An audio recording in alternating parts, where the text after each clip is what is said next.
Hello everyone, welcome back again our learning story. आज की भी स्टोरी में बहुत सारे न्यू वर्ड्स आपको देखने को मिलेंगे और साथ ही साथ वर्ब की फॉर्म भी बताते हुए चलेंगे और वोकैबुलरी वो भी करेक्ट प्रोनाउंसिएशन के साथ सिखाते हुए चलेंगे, जिससे आपकी इंग्लिश बहुत ज्यादा इंप्रूव होगी।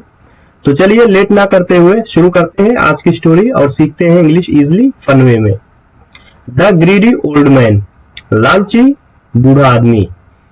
फर्स्ट लाइन, वंस एक बार, there was an old man, एक बूढ़ा आदमी। एन यहाँ पे इसलिए यूज हुआ है क्योंकि इसके आगे जो लेटर है वो वावेल साउंड है। अगर यहाँ पे कॉन्सोनेंट साउंड होता तो यहाँ पे ए यूज होता, तो इसीलिए यहाँ पे एन यूज हुआ है क्योंकि इसके आगे का लेटर जो है वावेल साउंड है। तो एक बूढ़ा आदमी था, हु लिव्ड जो रहता था, इन अ स्मॉल विलेज, एक छोटे से गांव में। तो एक बार एक बुजुर्ग एक छोटे से गांव में रहता था। He was very greedy, वह बहुत लालची था। And did not like to share anything, और पसंद नहीं करता था क्या करना, यानी शेयर करना, यानी साझा करना, एनीथिंग कुछ भी, और वो कुछ भी बांटना पसंद नहीं करता था। One cold morning, एक ठंडी सुबह, he decided, उसने फैसला किया। डिसाइड मीन्स फैसला करना होता है, ये डिसाइड की सेकंड फॉर्म है। Decide, decided, decided, third form भी डिसाइडेड होगी। तो उसने फैसला किया to put some hot khichdi for himself, बनाने के लिए, सम हॉट खिचड़ी यानी कुछ गरम खिचड़ी, फॉर हिमसेल्फ खुद के लिए। तो उसने एक शर्त ठंडी सुबह फैसला किया कुछ गरम खिचड़ी पकाने के लिए, वो भी खुद के लिए। द स्मेल ऑफ खिचड़ी, खिचड़ी की महक, स्प्रेड फैल गई, स्पीयर मीन्स फैलना होता है, स्पीयर की सेकंड फॉर्म है स्प्रेड, वो फैल गई ऑल अराउंड यानी चारों तरफ, द प्लेस यानी उस स्थान के चारों तरफ हो, यानी उस जगह के चारों तरफ खिचड़ी की महक फैल गई। नेक्स्ट पैरा देखते हैं। अ पुअर हैंग्री मैन, एक गरीब भूखा आदमी, केम नियर हिज हाउस, आया, नियर हिज हाउस उसके घर के पास। कम मिस आना होता है, एक कम की सेकेंड फॉर्म, कम केम कम, थर्ड फॉर्म भी कम होगी। तो उसके पास आया, उसके घर के पास। ही सेड, उसने कहा, प्लीज कृपया, सर श्रीमान, गिव मी अ लिटिल खिचड़ी, थोड़ा मुझे खिचड़ी दो। गिव मीन्स दो, मी मीन्स मुझे, अ लिटिल मीन्स थोड़ा, खिचड़ी मीन्स खिचड़ी, मुझे थोड़ा खिचड़ी दो। बट लेकिन, द ओल्ड मैन शाउटेड, बूढ़ा आदमी चिल्लाया, गो अवे, दूर चले जाओ। दिस इज माइन, यह मेरी है। The poor man went away, गरीब आदमी चला गया, सैडली उदास होकर। एंड और द ओल्ड मैन स्माइल्ड, बुजुर्ग जो था, बूढ़ा आदमी जो था, वो मुस्कुराया, प्राउडली, गर्वान्वित होकर। तो इस पैरा से पता चला एक गरीब आदमी उसके घर के पास आया और उसने कहा, कृपया श्रीमान मुझे थोड़ा खिचड़ी दो, लेकिन जो बुजुर्ग था वो चिल्लाया, दूर चले जाओ, या मेरी है। और गरीब आदमी जो था वो चला गया उदास होकर, और बूढ़ा आदमी मुस्कुराया गर्वान्वित होकर। नेक्स्ट पैरा देखते हैं।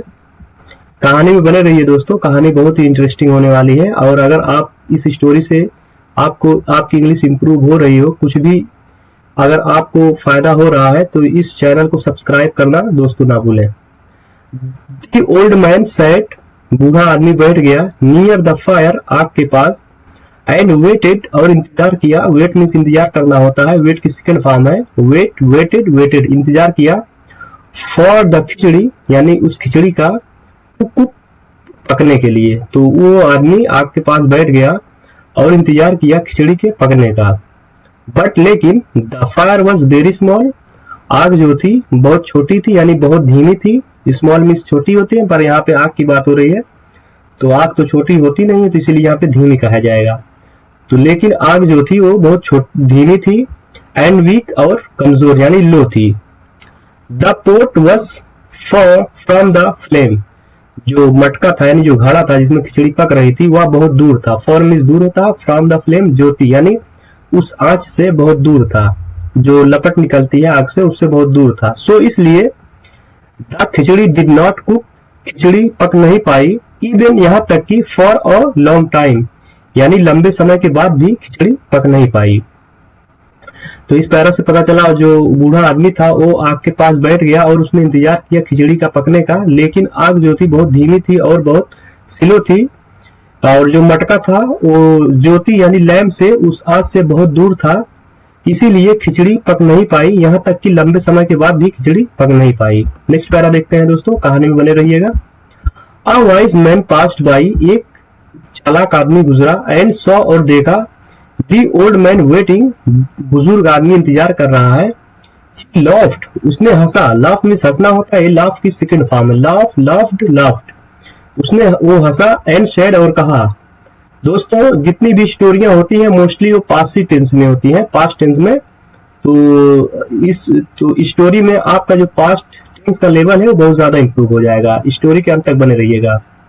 Your fire is too small, आपकी जो आग है बहुत धीमी है। ओल्ड मैन, बुजुर्ग आदमी यानी बूढ़े आदमी, जो आपकी आग है वो बहुत धीमी है। The khichdi will never cook like this, the khichdi यानी द खिचड़ी, ये खिचड़ी, विल नेवर कभी भी नहीं, कुक मीन्स पकेगी, ये खिचड़ी कभी भी नहीं पकेगी, लाइक दिस माने इस तरह, तो इस तरह ये खिचड़ी कभी भी नहीं पकेगी। बट लेकिन the old man did not listen, लेकिन जो बूढ़ा आदमी था वो नहीं सुना। लिसन मीन्स सुनना होता है, डिड नॉट मीन्स नहीं, वो बूढ़ा आदमी नहीं सुना। ये पास्ट सिंपल का नेगेटिव सेंटेंस है। The old man did not listen, बूढ़ा आदमी नहीं सुना। एंड सेड, और कहा, आई कैन वेट, मैं इंतजार कर सकता हूँ। नेक्स्ट पैरा देखते हैं। नेक्स्ट पैरा और लास्ट पैरा भी है दोस्तों। मेनी आवर्स पास्ट, कई घंटे गुजर गए। दी ओल्ड मैन, बूढ़ा आदमी, बिकेम टायर्ड, यानी बिकेम मिस हो जाना, तो बूढ़ा आदमी थक गया। एंड हंग्री, और भूखा हो गया। तो कई घंटे गुजर गए यानी कई घंटे के बाद, कई घंटे गुजरने के बाद जो बूढ़ा आदमी था वो थक गया और भूखा हो गया था। When, जब ही चेक्ड, उसने जांचा यानी चेक किया, चेक मीन्स जांचना, और ये चेक की सेकंड फॉर्म है यानी जांचा। द पोट, उस मटके को। The khichdi was still half cooked, जो खिचड़ी थी वो अभी भी आधी पकी थी। ही बिकेम एंग्री, वो गुस्सा हो गया। एंड थ्रू, और फेंक दिया, थ्रो मीन्स फेंकना होता है, थ्रो की सेकंड फॉर्म है। थ्रू फेंक दिया, अवे, दूर, द पोट यानी उस मटके को, अवे मीन्स दूर होता है, उस मटके को दूर फेंक दिया गुस्सा होकर, यानी जब वो जांचा, उसने चेक किया खिचड़ी को, तो खिचड़ी आधी पकी हुई थी, इसलिए वो गुस्सा हो गया और उस मटके को दूर फेंक दिया। तो इस पैरा से पता चला कई घंटे बाद जो बूढ़ा आदमी था वो थक गया और भूखा हो गया था, और जब उसने चेक किया उस मटके को तो उसने पाया कि खिचड़ी अभी आधी पकी हुई थी, तो वो गुस्सा हो गया और उस मटके को दूर फेंक दिया। मोरल भी देख लेते हैं दोस्तों। Greed and foolishness never give good result.